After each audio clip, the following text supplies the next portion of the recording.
Hi, thanks for joining me again on another Bible talk. Now this talk, it's called Romans 11 doesn't prove that you can lose your salvation.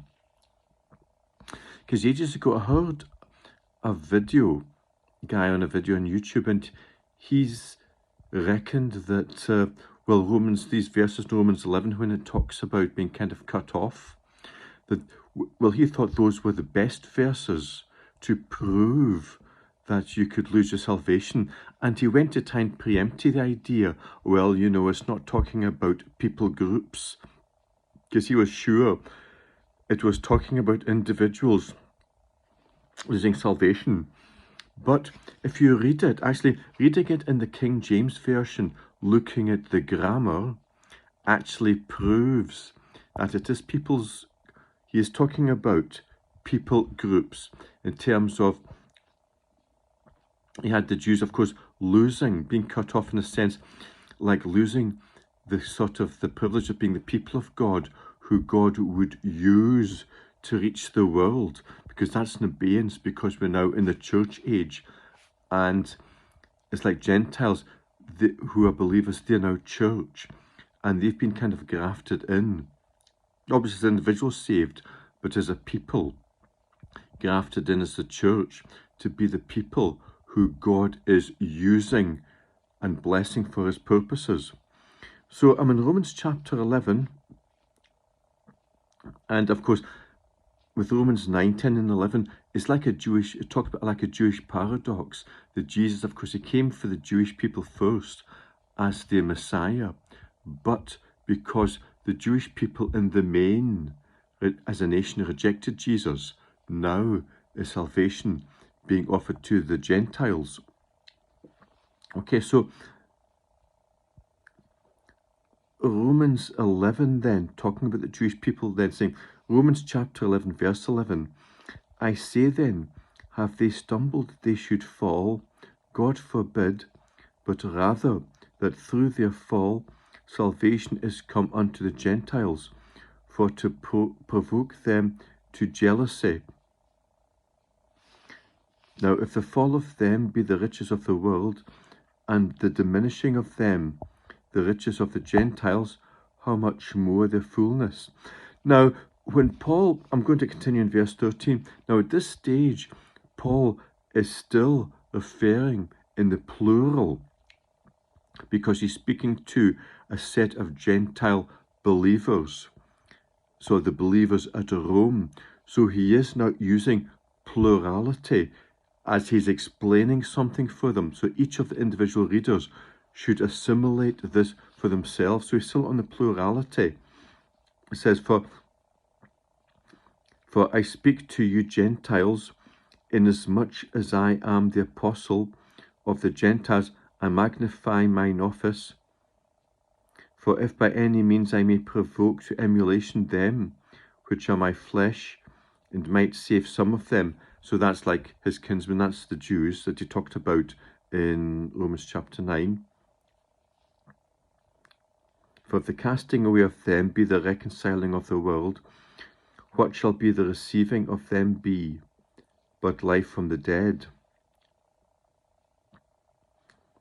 And okay, so we're going into verse 17 now, and Paul, so he's speaking to the believers at Rome. Now he's now about to switch. This is important now, and I think you can only probably see this in you might be able to see it in other translations, but it's more obvious in the King James. Verse 17 says, if some of the branches be broken off, and now listen, and thou, which is singular, it's a singular, almost like a singular collective, being a wild olive tree, wert grafted in among them, and with them partakest of the root and the fatness of the olive tree.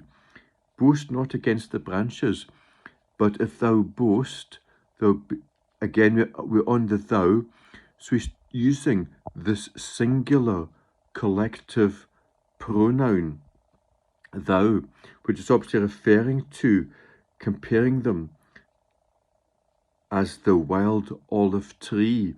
So that is a people group rather than just individuals.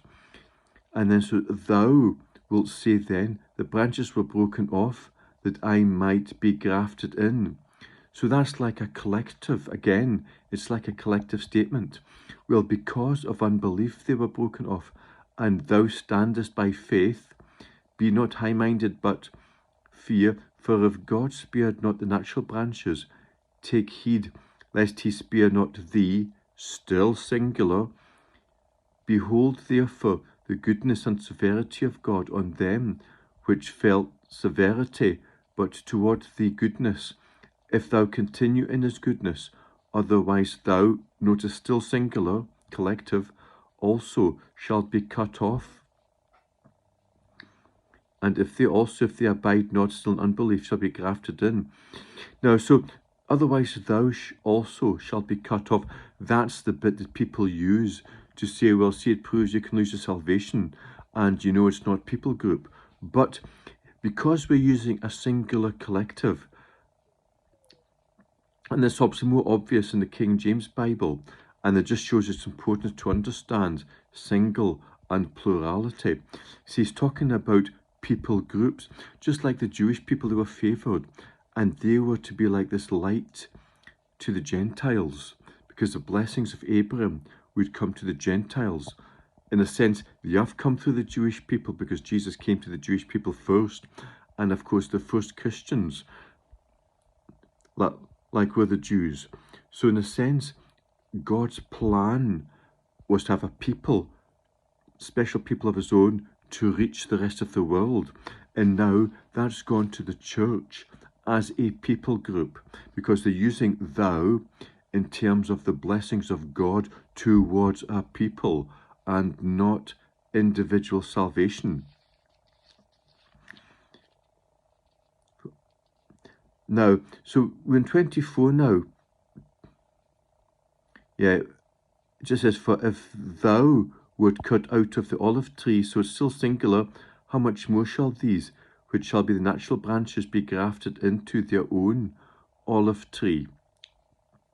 And of course that will happen in the end times, because God will be coming back to sort of bring that revival to Israel. That's like the 70th week in Daniel, and like Revelation chapter 7. So that will happen in the future. So God will like regain Israel. Now we're going to 25 now, and now if you notice now, we're about to go back to the plural, because he's now giving a direct admonition and instruction to the believers.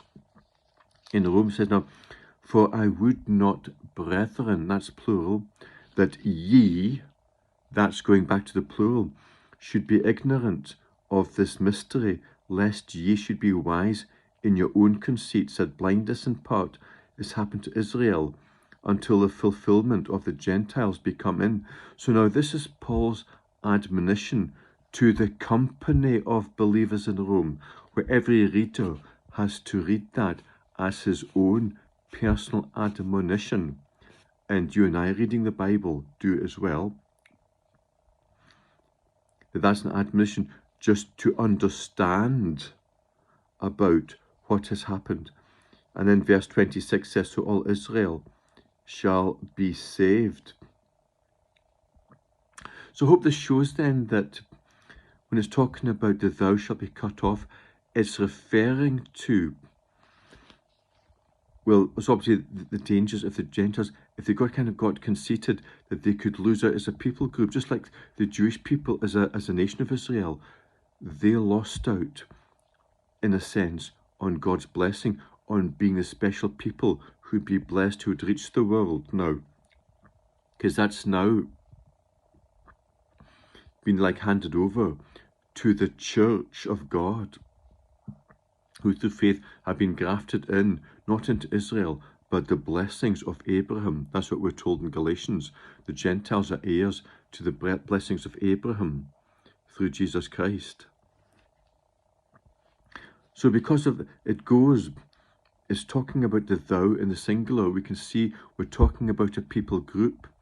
So it must be about a group of people blessed and used by God to reach out, and it's not individual salvation, because actually Romans chapter 5 earlier on, it talks about individual salvation, and it talks about, because I've done another video on it, I think Romans 5 proves once saved, always saved, and it just talks about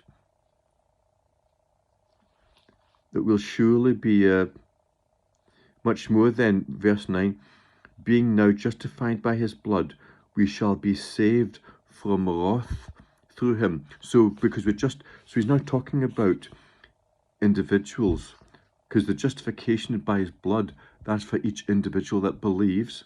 So Paul's just encouraging the company of believers in that. And it's unqualified. The only qualification now being justified by his blood, and that is obviously through faith. We shall be saved from wrath through him. And then verse 10, it repeats it, Romans chapter 5. So much more then, being reconciled, we shall be saved. For if, when we were the enemies, we were reconciled to God by the death of his Son, much more, being reconciled, we shall be saved by his life. So it's very positive that we will be saved because we've been reconciled and justified. Now, if there's some danger of losing it, your sort of salvation, surely it would be mentioned here. They'd have had some some sort of stipulation. Well, this is only if you sort of continue in all these good things. You know what I mean? You'd have the sort of condition would be put in here. But it's later on in 11, it's talking about people groups where it uses the thou in terms of you understanding that you're part of the Gentiles who are now being blessed because of the Jewish people at this time not accepting the Lord. Yeah, so I trust this Bible study has been a blessing to you. If it's blessed you, you might like to share the link with some of your friends just to bless them. So thanks for watching this, for joining me on this Bible talk, and God bless you.